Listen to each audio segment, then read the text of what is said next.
7 Delhi Kamakhya Brahmaputra rail 3 number platform आइपुगेको छ। धन्यवाद। May I have your attention? তো বাড়ি থেকে বেরোনোর মুহূর্তটা ভিডিও করতে পারিনি তোমাদের সঙ্গে। তো এই যে দেখো আমরা ট্রেনে উঠে গেছি। যখন আমরা এসেছি তখন আমরা গাড়ি করে এসেছি। তো এখন আমরা ট্রেনে দেখো শুয়ে পড়েছি সবাই মিলে।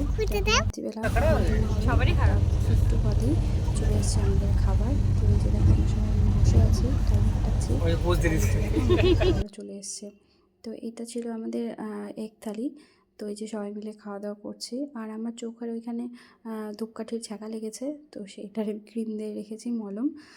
তো এই যে দেখো আমরা সবাই খাওয়া দাওয়া করে নিই, দিন তারপরে আমরা শুয়ে পড়বো। তো তারপরে দেখো এই যে আমরা ফাইনালি পুরী পৌঁছে গেছি। আর এইটা সেই ব্রিজের সামনেই, মানে সমুদ্রের সামনেই আমরা দাঁড়িয়ে আছি।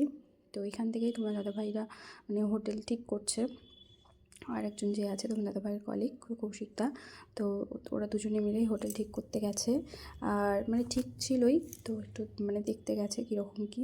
তারপরে আমরা অটো করে দিন চলে আসি হোটেলে। আর এটা ছিল হোটেলটা বিদেশ ঘর ইন। তো এইখানে দেখো আমরা সবাই মিলে চলে গেলাম হোটেলের ভেতরে। আর এই যে তোমার দাদাভাই সমস্ত কিছু লাগেজ নিয়ে যাচ্ছে, আর আমি বাবানকে কোলে নিয়ে যাচ্ছি। তো এই যে দেখো আমরা হোটেলের ভেতরে ঢুকছি। মুখের মানে আমাদের মুখটাকে ইগনোর করো, মানে মুখ চোখের অবস্থা একদমই ভালো না, কারণ রবিবারে রাতে উঠেছি আমরা ট্রেনে সোমবার, তারপরে মঙ্গলবার আমরা এই যে রাতে পৌঁছে গেছি। তো এই যে দেখো ফাইনালি আমরা রুমে ঢুকে গেছি। এইটা ছিল আমাদের রুম। কেমন লাগলো জানিও। তোমাদেরকে খুব একটা ভালো করে দেখাতে পারিনি, শর্টেই দেখিয়েছি। তো এই যে দেখো বেড আছে, দুদিকে সাইড টেবিল, আর এই যে টিভির নিচে ক্যাবিনেট আছে। আর এটা তো টয়লেট, আর তারপরে আছে যে পাশেই গেট, আর এখানে আছে একটা ছোট্ট মতন ড্রেসিং টেবিল। তো ভালো, খুব একটা খারাপ বলবো না, ভালোই। তো এই যে দেখো এখন ফ্রেশ হয়ে নেবো একটু।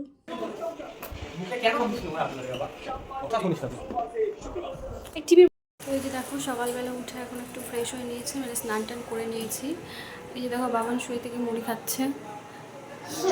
তো ওদের খাওয়ার জন্য নিয়ে এসেছি মাল্টি কুকার, তো সেইটাতে ভাত হচ্ছে, তো ভাত খাওয়াবো।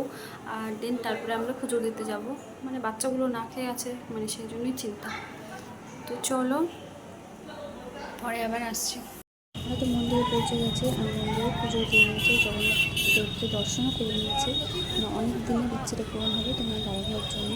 তো আমি ওর জন্য আজকে পুরীতে আসতে পেরেছি, জগন্নাথ দর্শন করতে পেরেছি। খুব ভাবি আমি শুধুমাত্র আমার হাজব্যান্ডের জন্য আমি এই জায়গাটা দেখতে পারলাম, জগন্নাথকে দর্শন করতে পারলাম। ইচ্ছে আছে আরও একবার জগন্নাথের কাছে আসবো, ঘুরে দর্শন করবো, ঘুরবো, মোটামুটি ভালো একবার ইচ্ছে আছে। যদি ভালো লাগে আবার আসবো আমি জগন্নাথ দর্শন করতে। তো এই যে দেখো ভেতরে তো ফোন তো বাইরে জমা দিয়ে ঢুকতে হয়, তো সেই জন্য ভেতরে কোনো কিছু দেখি কেমন উঠছে। কোথায় তুলেছো? ভিডিও করছো কেন? ফটো তোলো, ব্যাক করো ফটো তোলো, ভিডিও না। দেখি পুরো জায়গাটা একটু ছবি তুলছি। আমার মুখ আসছে না তো।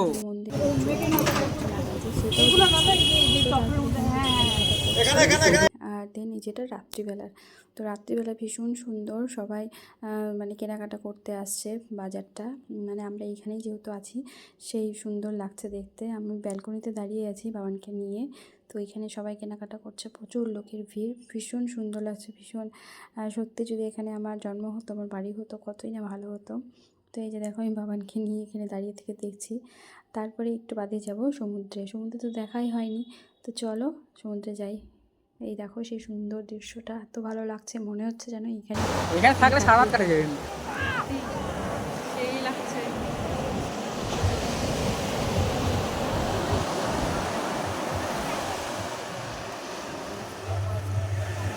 ওইটা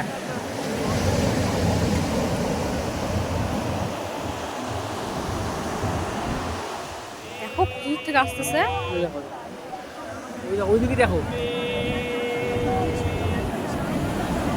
দেখছো বাবা? দেখো কত জল, কি সুন্দর। তো তো সমুদ্র থেকে ঘুরে চলে এসেছি রুমে এসে আমরা এখানে রুটি তরকারি খাচ্ছি। তোমার দাদাভাই আমাকে খাইয়ে দিচ্ছে, আর এই যে দেখো বাবানকে খাইয়ে ঘুম পাড়িয়ে দিয়েছে। বাবান ঘুমিয়ে গেছে, আসলে সকাল থেকে সারাদিন টায়ার্ড ছিল, ও ওর জন্য একা একাই ঘুমিয়ে গেছে। তো এই যে দেখো তোমার দাদাভাই আমাকে খাইয়ে দিচ্ছে। ভিডিওটা কেমন লাগলো অবশ্যই জানাবে, ভালো লাইক করে দিও। দেখা হচ্ছে পরে ভিডিও।